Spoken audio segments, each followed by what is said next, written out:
I feel like in all these videos, I am wearing one of the same, like, three t-shirts, which I feel like I can get away with as a dude, but I swear I have more clothes than this. I'm just wearing things that are very easy to wear and comfortable in all this, aka what's on the top of my dresser, so that tends to be the stuff that I just washed.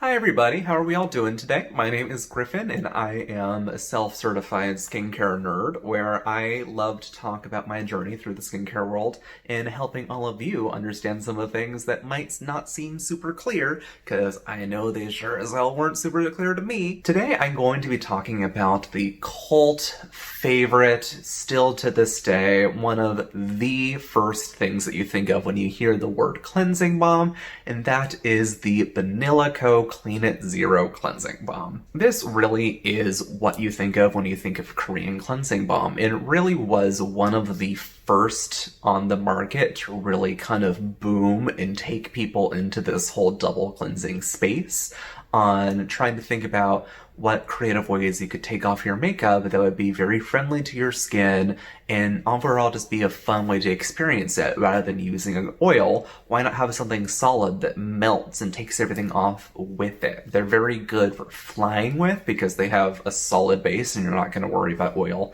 dripping and getting everywhere, and you can often put some fun smells in them, just give them like really cute packaging and do that whole kit and caboodle. Banila Co has reformulated this balm a pretty good amount of times. Usually about every year they actually give it a reformulation, which I think is a lot. And some of them have been good, some of them have been not so good. Most notably, they have removed the ingredient polyethylene from all of their cleansing balms, which is a form of plastic. So that is some type of environmental concern that Banila Co has addressed and has removed from all their cleansing balms, which not a lot of other brands frankly have, just because it gives you a very good kind of feeling, makes you feel very clean when you use it compared to cleansing balms that don't have it.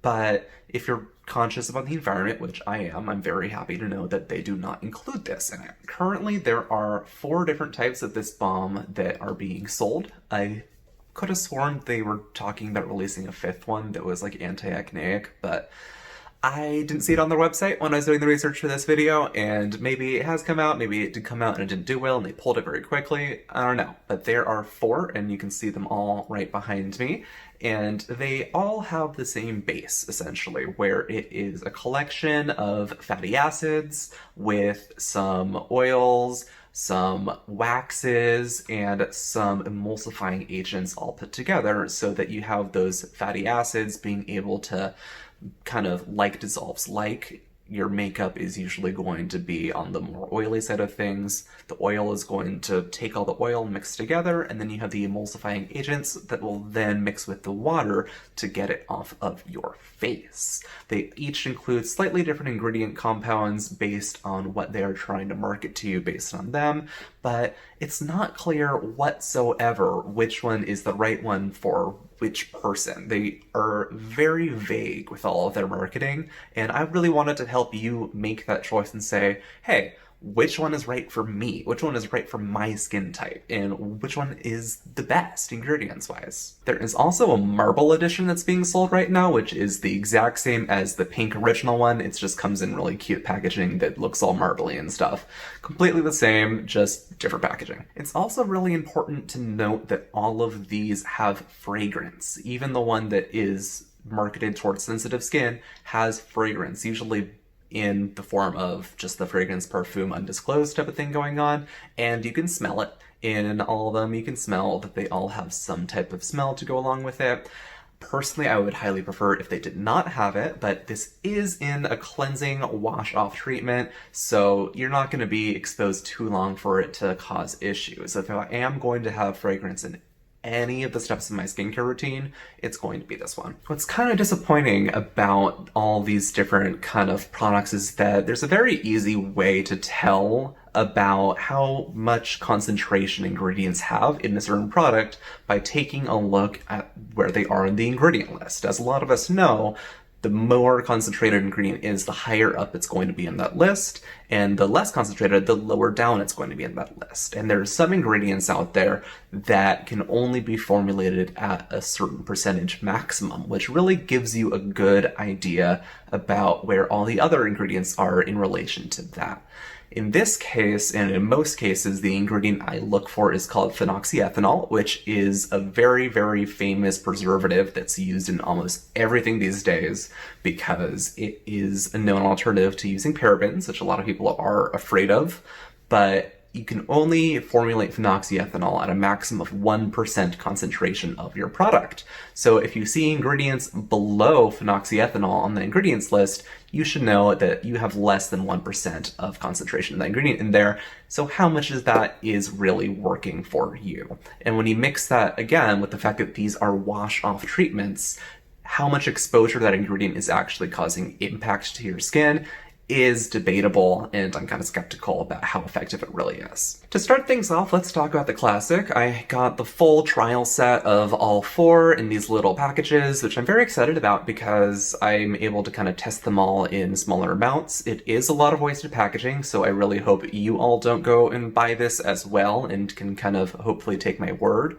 for it. But it's been nice that I don't have to get a full-size tub of all of them, think if I hate one, and just kind of deal with it. So the pink one is the original, and as such, it is the one that has been formulated to work for all skin types. It's trying to be the jack of all trades, it's going to work good for everybody, not cause very many issues, work well, etc.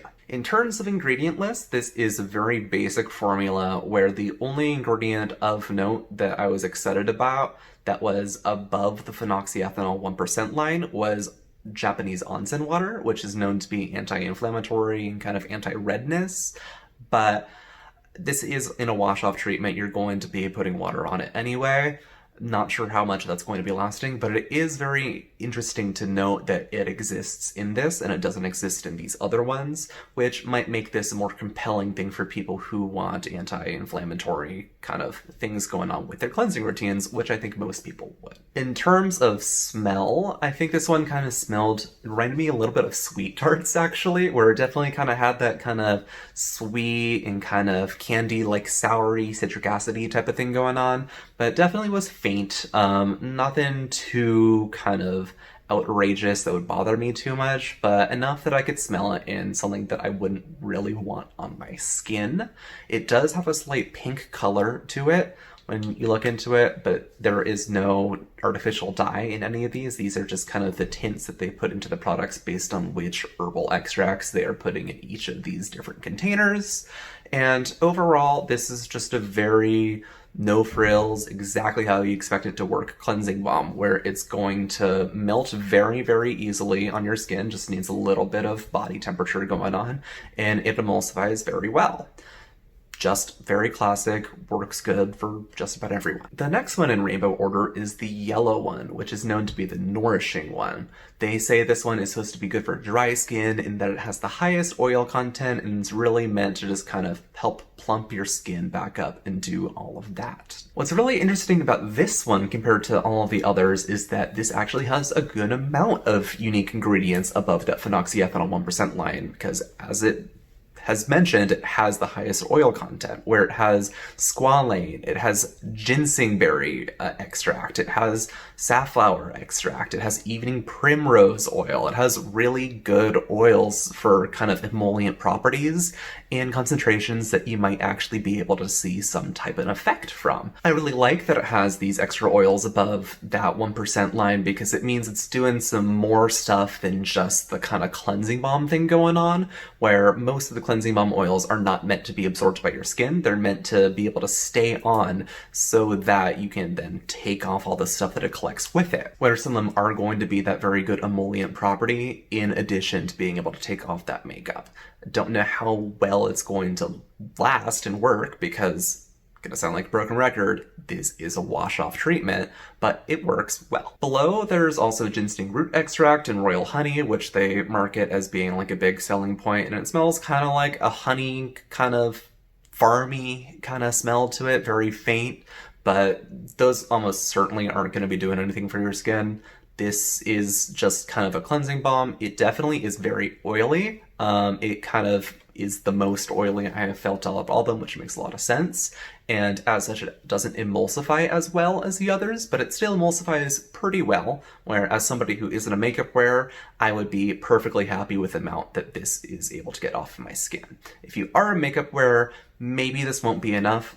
I'm not sure, I couldn't tell you. The next one is the greenish kind of turquoisey one, which is the Revitalizing one. A lot of people say this is the one that is meant for the oily skin types, which is kind of interesting because I noticed that in marketing, this definitely seemed like they're trying to kind of peg it as an anti-aging one, which I think of a lot of people with aging skin tend to be a little bit drier. So I'm not sure where that logic really comes from, but this originally actually was named the resveratrol one based on the ingredient resveratrol, which also doesn't make any sense to me because that ingredient is so far down on this thing's list that I highly doubt that it's doing anything whatsoever to your skin. In terms of ingredients, there is nothing of note above the phenoxyethanol line besides the typical just fatty acid and waxy beginning towards it, and after it you do have the resveratrol and you have some antioxidants in the form of plant extracts in it. I don't think that's going to be doing anything. This one definitely is on the interesting side in that I don't think it really will do much. I think it's just like very, you get what you get and you don't get upset type of, this is a cleansing balm. Even more so than the pink one even. To me, it kind of had a scent of like one of those artificial kind of oceany smells to it, where it like, I don't know, it felt like I was on like the oceans, but not actually. It's what a candle would want me to think an ocean was, but not super salty. I'm not a fragrance person. I actually have a really bad sense of smell, so I'm not the person to look for this, but it did have a smell to it. I wasn't a huge fan of it. Whatever. This one was extremely waxy and filmy when it melted onto my skin compared to the others that were a little more oily, but as such it emulsified very well. It probably was the best one at emulsifying out of all of them, which makes a lot of sense in that if this is the one that is pegged towards oily skin, you want to make sure that it's able to get rid of the oil as well as possible. A lot of people are afraid of adding oil to oily skin, want to remove as much of it as possible. I don't think that's the right way of thinking about it. I'm not a huge fan of this one. And finally, we have the last one, which is the blue. This is the purifying one, which, again, don't understand why that's the name for it, because this is the sensitive skin marketed one. It's meant for just the most kind of gentle of skin types. It has the least amount of fragrance to it. It has the least amount of color to it. And at the same time, they also say it's all about these 7 plant extracts that they put into it, which I don't kind of think about when I think of sensitive skin. I think about putting as little as possible into it, but that is more of the Korean kind of ideology and philosophy for trying out cleansing balms and ingredients in general. Very similar to the green one, there is nothing interesting about the above 1% line above the phenoxyethanol. And below, it is really just about hydrators like glycerin, as well as those plant extracts that I was talking about earlier, just kind of like that herbal medicine type of thing going on. Don't think those are going to be doing anything because there is just simply not enough of them in there for them to be doing anything for you. As I mentioned earlier, there's not really much of a smell to this whatsoever, and there isn't really a color in it either. It's just white, it's just the balm. And I think this one was just pretty fine, average, like no real noteworthy when I was applying, where it applied pretty well, it emulsified pretty well, it just kind of sort of worked. But because it still has the fragrance, because it still has the same base as all the others, I don't think it's as sensitive skin friendly as the others as much as you kind of want it to be. So, which one should you buy? Which one was your favorite? Which one is going to work for my skin type? And my answer is all these are going to be so similar to each other that for the most part, buy the one that has the scent that you like the most. Really, that is the biggest difference between all of them, that if you enjoy how one smells over the other, that's really going to be the biggest difference for you. For me personally, that doesn't mean anything to me. It's a wash-off treatment. I don't really care how it smells. I care about the ingredients. And in that circumstance, the one that I thought was going to be the most interesting, the best from an ingredient standpoint, was this yellow one right here. I talked about it earlier. It has a very interesting blend of oils above the 1% formulation line that I think is going to be showing you the most results besides just doing some type of cleansing solution. However, effectiveness is also only one part of the story. Another is how much am I paying? So the three kind of off-brand ones, the ones that aren't the classic one, the blue, the green, and the yellow, cost a little bit more. They cost about $24 for the 100 milliliter size, and the pink one is a little bit cheaper. It's about $19 for the 100 milliliter size. But the pink one also comes in 180 milliliter size at about $27, which is the best deal out of all of them. So realistically, if you just want this to be a makeup removing, sunscreen removing, dirt removing, cleansing balm, go for that pink one in bulk. It's gonna be about as good as all the others, but give you the most bang for your buck and come for the least amount of packaging for how much that you get. The only time I would get the blue or the green one is if I like that scent more than the others. Otherwise, I think they are frankly worthless and don't even need to exist whatsoever. And that's all I have for this video. I hope it was informative to some of you who were as curious and confused about this kind of line of Banila Co cleansing balms as I was, because it is a whole stinking mess on trying to figure out which one is for who and what works best, and looking at all these from a formulation ingredient standpoint instead of just anecdotal experience type of thing, because our minds kind of like to play a little bit of tricks on us based on what the marketing team wants to sell us. These are all essentially the same product that have slightly different smells to it and very slightly different formulations to it. Make sure that you pick the best one for what you're actually looking for, which is going to be an effective product. Let me know in the comments below what you think. Which one is your favorite out of all these cleansing balms, and if you disagree with my opinion regarding what I just said in this entire video. And if you enjoyed all this, please make sure to leave me a like down below and subscribe if you want to see more of my content. And I will see you all in the next one. Hopefully I don't stutter my words too much later, but I'll catch you next time. Bye-bye.